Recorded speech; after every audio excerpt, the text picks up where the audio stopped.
Week one, 2019 football for North State was a wet Friday night. We had a lot of rainout games.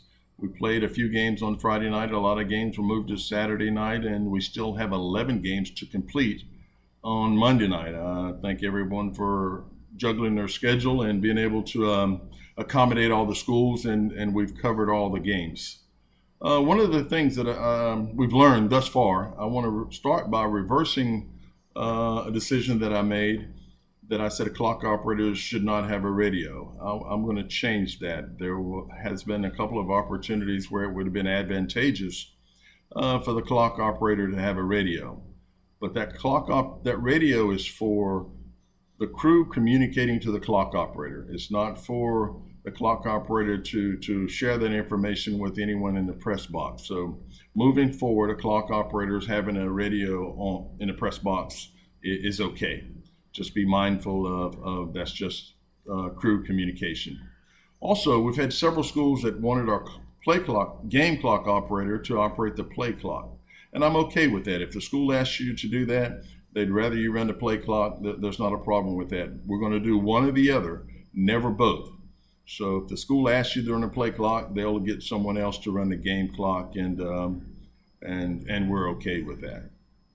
Referees, after each game, I'm asking that you would send me an email and send that email to info@northstateofficials.com and include in that email the score of the game, any information, good or issues that may have occurred in the game. If you do that after each and every game. Also, if you have an ejection in the game, the calling official, you know that you've got to fill out that ejection report and email that to Chapel Hill. Also, I'm asking you to give me a call if you have an ejection in the game and describe what happened on that particular play. Also, on an ejection, if you would email me and describe the play, email that to info@northstateofficials.com. Also, copy Tom Sutherland on that email, and I'm going to attach Tom Sutherland's email to part of this Auburn email I'm going to send out. So email that to Tom Sutherland. Tom's going to locate that play on Huddle, and we'll be better prepared to respond to discussions with the school's AD and Chapel Hill on Monday. So email Tom Sutherland on any ejections that you have as well. We're off to a really good start.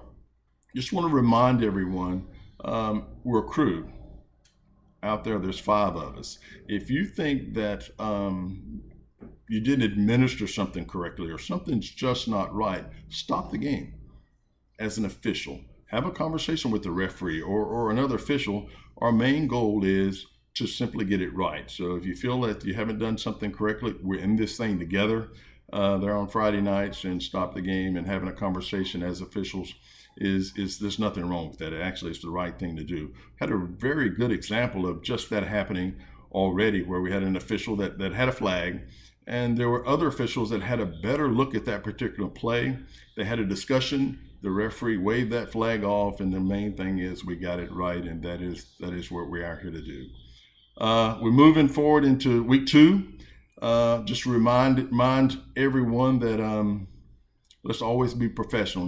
Let's not let an emotional coach or an emotional fan prevent us from being simply professional as we're out there on the field each and every Friday night. So working on schedule for week 3, September the 6th. It is the lightest week that we have of the season. 29 games rather, and but that schedule will be out shortly. Keep up the good work. I'll see you soon. Thanks.